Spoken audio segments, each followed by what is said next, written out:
Okay, so Rachel, so we're going to be going through a series of controversial topics over the next, well, I hope more than a few months really, over the next couple of years with regards to our industry. So topics that might be controversial with opinions or even conflicting research.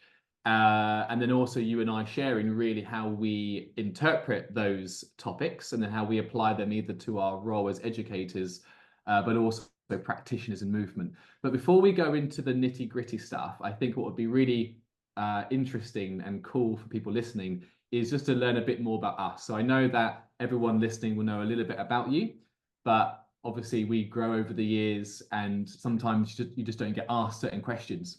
So I thought we'd start with a bit of a personal, who is Rachel France?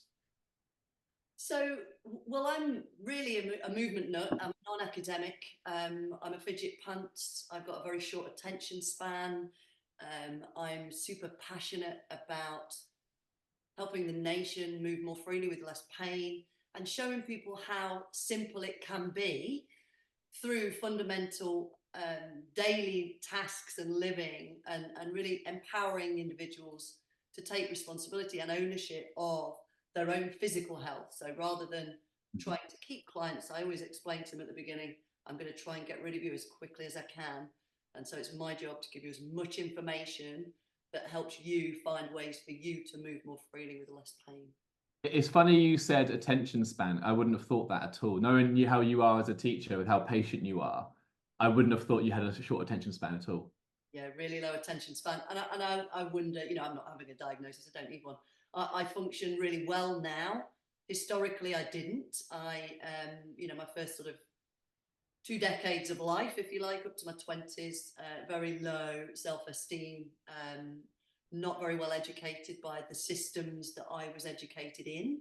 So the Industrial Revolution brought about a very strong academic style of education, the emphasis on maths and English, which are my worst subjects. I have dyscalculia, I think it's number dyslexia, which made me feel very unintelligent through my schooling. But obviously, I've managed now through my mentors and people who inspired me to find ways to educate myself. Mm-hmm. It's funny because I feel like a lot of our students have a similar story often as well with that. Which is why I like to share it. And often people's eyebrows raise when I say I'm a non-academic in biomechanics to personal trainers, physios, and sports therapists. And I think I enjoy being very transparent about that because I'm proud of it. Never been to university. I mean, I've studied for 30 years now because I found a way to absorb information and became a sponge hungry still now. I'm on 3 courses at the minute. And I love learning, but I need to put it into a framework that I can then absorb it, which is not sitting, reading, writing. I need to move. So I need to move to think. And often my best ideas are when I'm out for a run. So my little notebook in my phone is full of ideas. Yeah. It's funny how that's alternative learning because to me that just makes complete sense, to be honest. But I get it. I get it. Well, you may have answered this question, Rach, but maybe you can give us something a bit different. Is what's an interesting fact about you that people may not know? So obviously we know you as Rachel France, the movement enthusiast and educator. But is there anything else that maybe you don't necessarily project online or that you don't share in classrooms that adds like another dimension to you? A bit controversial. I used to work for the Japanese mafia. No. Yeah, I was employed by the Yakuza over What? in Japan. I need to explain that, if I may. I've mentioned it on a couple of podcasts historically, but when I was 21, so back in 1996, sorry, before that, 1991, I'm making myself even younger. 91, I was invited to help out a dance troupe. One girl had broken her leg, so I went out to Greece for 3 months, and I ended up on a 6-year journey around Hong Kong, Tokyo, Greece as well. And when we were in Tokyo, we always had an agent in the country that we worked in, and the agent in Tokyo was a Mitsuhashi.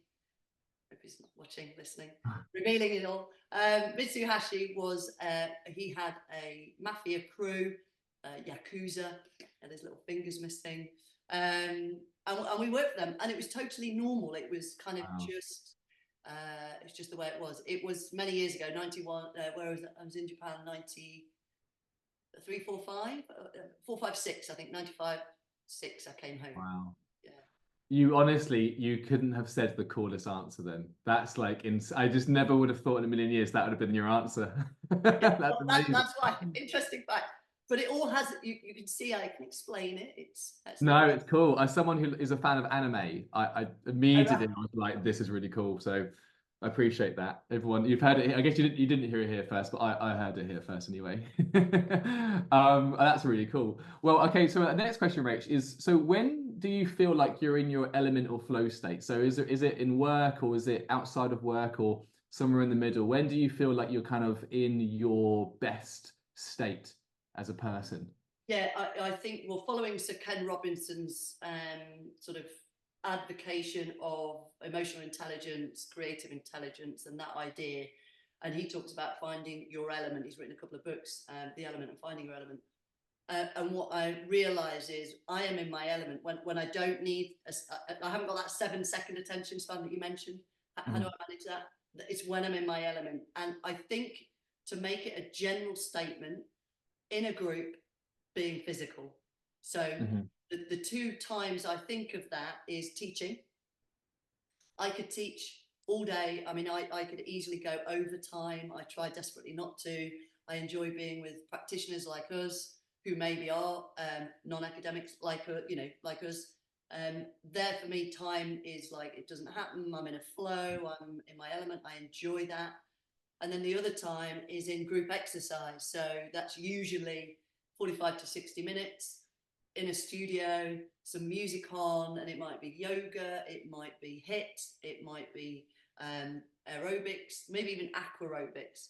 Those are also times when Mm. I really have to watch the clock because I can lose time because I'm in that flow state. So Yeah. yeah, in a group moving. No, I believe that because I think you might be the only educator I've ever been around personally where I never feel like I'm stepping on your time. Like you're just so available for your students. And obviously it's good to have boundaries because then you give us boundaries too. But in terms of actually just when students interact with you and the time you have with people, it does feel like you just have a lot of you give a really healthy space for people to ask questions and to practice without being stupid, which I know for me is like massive. So I definitely I can see how that's your flow state for sure. I genuinely love it. I love teaching and I love Group X. So it is absolutely genuine. Yeah, yeah, cool. Yeah. Well, that one I could predict. The Japanese one, absolutely not. But that one, I was like, okay, I can see that. So my next question for you, Rach, is what is your purpose? I guess I've probably alluded to it in some of the previous answers to some of your questions, Tom. But I think if I think about a real purpose, I feel really passionately about helping those who maybe felt like I did about their level of knowledge, helping them find their intelligence, find their way of expressing, learning, and starting to develop a confidence around what they do know, and actually a confidence about what you don't know. I think that's a good thing as well. So I think that's what Mike Stewart called the fourth level of learning, is when you've passed through confusion and you've got to the point where you're confident about what you do know. I love biomechanics, I love movement, I love movement, joint actions, a bit of anatomy. Mhm. When it comes to other areas like clinical stuff, injuries, those type of things, I'm less confident. I'd rather pass them over to someone else. I know a little bit, but I kind of find these areas also numbers, obviously, bookkeeping, P&Ls, and admin. Let somebody else do Yeah, that. It's yeah, really not yeah. my bag. So it's having a confidence in what I know and what I don't know and showing others that's okay. So I think my purpose is to give the gift I was given to other people who maybe felt the same. It's funny you say that because I learned this from Martin later after initially meeting you, but I think you probably were the first person I met who openly said what they either want to focus on and what they don't want to focus on, but also that being a strength. You never made it sound like a deficiency or like a lack of knowledge. It was simply, this is what I want to be an expert in. And having the acknowledgement of the things that you may not necessarily spend as much time on, but then having that community of professionals that you can quite easily refer to who have spent the time in that area. But I remember that, especially as someone who's been through education as well, you often feel like you have to know everything. And sometimes people project that, even if it's not necessarily true, because they want to maybe be seen in a certain way. So I remember quite clearly being in North London and you talking in one of the breaks about that. But it was very refreshing to hear it from a more, it's almost like it was intentional. It was like, well, I'm not going to focus on this because I want to be awesome at this. Yeah. And that was quite a powerful reframe as a young professional at the time. Yeah, Yeah. and I think particularly for those new in, they feel like they need to know everything, or you want to know Yeah. everything, you're hungry for it. To say, look, take your time, leave Mm. that aside, learn this for now. And when people come through and say, what should I do on my next CPD? I'm like, I've got a list of CPDs waiting that I'm dying to explore, but Yeah. I'm going to focus on the bits that I'm passionate about, I'm good at, or, so yeah, for sure. Thanks for that, Tom. Well, I've got one more question for you, Rach, and Okay. that is, can you describe your perfect day? Oh, I have so many now, Tom. I guess I have two. I have a working perfect day and a day off perfect day. So the working perfect day is quite simply anywhere in the country, teaching 10 to 14 passionate personal trainers, sports therapists, Pilates teachers, yoga teachers, physios, podiatrists, talking in a room with them and facilitating discussion. And I'd start with the gym, I'd get some breakfast, I'd do a bit of work beforehand, I'd teach all day. I might go out for dinner with them in the evening. Some of the learners, if they want to carry on talking, that would be great. And then, as always, bed by 8:30. So, so that would be a working day. A day off would be again, I'm up early. I enjoy getting up early. I'm usually up before my husband and the dogs. Dogs might be around my feet, but I'll get up. I might go for a run, good long sort of hour and a half, come back, and then we'll go out, take the dogs for a good hour and a half, come back, and just a kind of a day with no schedule. We'll do stuff, but a day with no schedule where we might go round a shopping centre. We might go for a spa. Our gym has a beautiful spa within it, so we might take our stuff. We may do the gym, go down and have an hour or so in the spa in the bubbles, and then come home. I love cooking, so I'll cook something in the evening, and then we'll settle down, and I'll lie on the floor, cuddled in by my two doggies. But that would be another Nice. day. Yeah, it sounds like it's funny the way you describe both days. They sound like they have a similar rhythm, Yeah. which is yeah. Oh, thanks, Rach. Well, again, I've actually learned a lot today. I've known you for many years. I've learned a few. Even the cooking is new to me, actually. So that's cool. Have you got a favorite dish you like cooking? I like eating Japanese, and I have started experimenting, but it doesn't take a lot of cooking. Once you've cooked the sticky Yeah, rice, you make it into all sorts of things.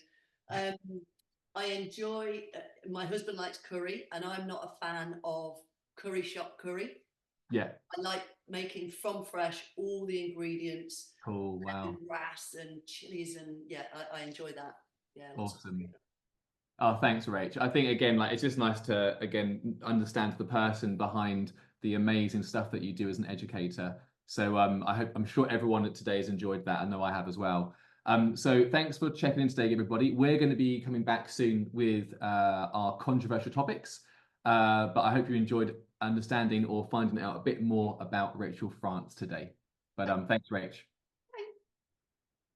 Bye, guys.